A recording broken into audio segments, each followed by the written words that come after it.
Hey guys, I'm back today to talk to you a little bit about something called hyper independence. For those of you who are familiar with the term, then you are familiar with what that means and what that looks like.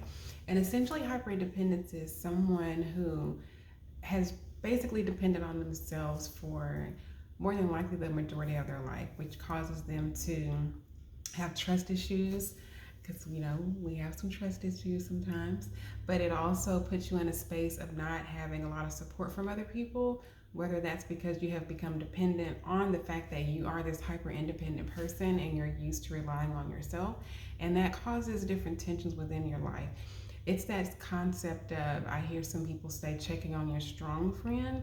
Typically, the strong friend ends up being that person who is a hyper independent person. And it's because more than likely they've always had to be. I'll use myself as an example.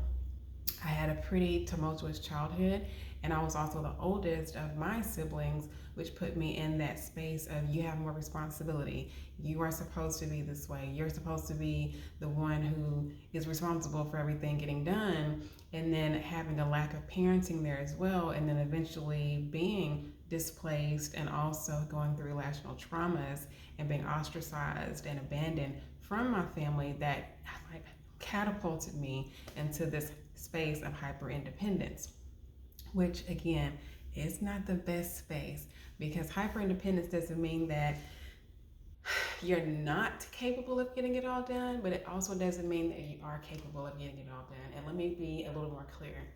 As a hyper independent individual, it is easy for you to get things done, which is why people tend to end up leaning on you even more or feeling as though you're always okay because you get the job done. However, you're floating.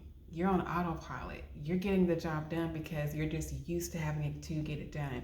You ever been around individuals who they operate within stress? They're able to operate within the chaos of the world because they've gotten used to it. And it's that space of, well, if I don't do it, no one else is going to do it for me, so I have to get it done.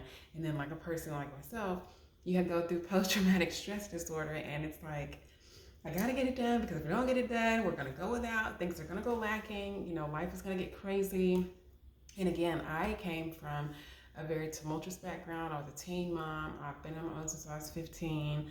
I had my daughter at 15. And then I had a son a couple of years later. And so there was this single parenthood, being away from everything that I knew.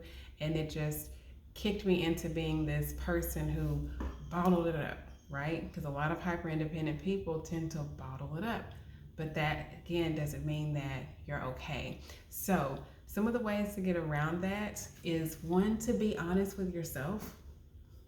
That's key. You have to be honest with yourself and be around other people that can accept your honesty and also have that authentic communication with you, because that's a big thing. Because a lot of times, hyper independent people, I can see it going one of two ways. You're either the person who can easily get taken advantage of because, again, you get things done, right?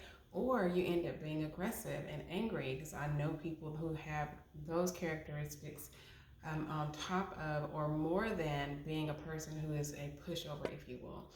Neither one of those is a good thing.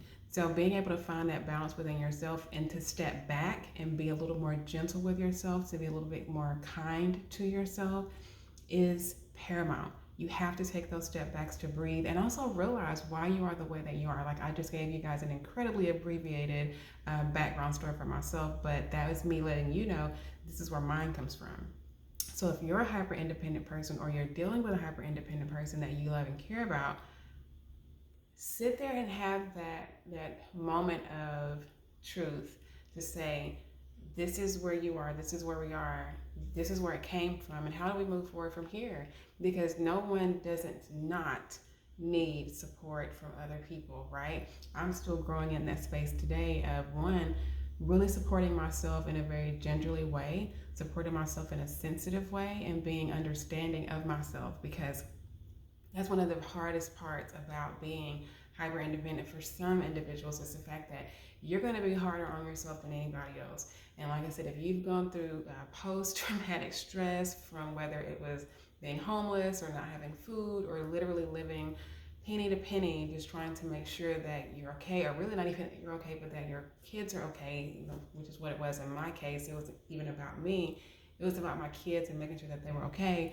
But it pushed me into this space of mentally being a little bit barricaded within my mind because it was always a fear. I woke up recently realizing I have lived in fear for a long time, and not just fear from people per se, but fear of what's going to happen. Are we going to be able to eat? Are we going to be able to pay the bills? You know, I did that for so many years. Even when you get to the space where you don't have that as your reality anymore, it's still difficult to get out of that mindset. Even if you think that you have, there are little pieces in your life that tell you otherwise. Like, no, you're still dealing with that. You're dealing with that 30 years of trauma. You're dealing with that 30 plus years of stress in your life from the time that you were a child yourself to the time that you had your own kids. So that's just a topic that I wanted to bring to you today. Again, there's a lot to unpack, and there's so much information out there. There's such a large space now to get all kinds of help and assistance.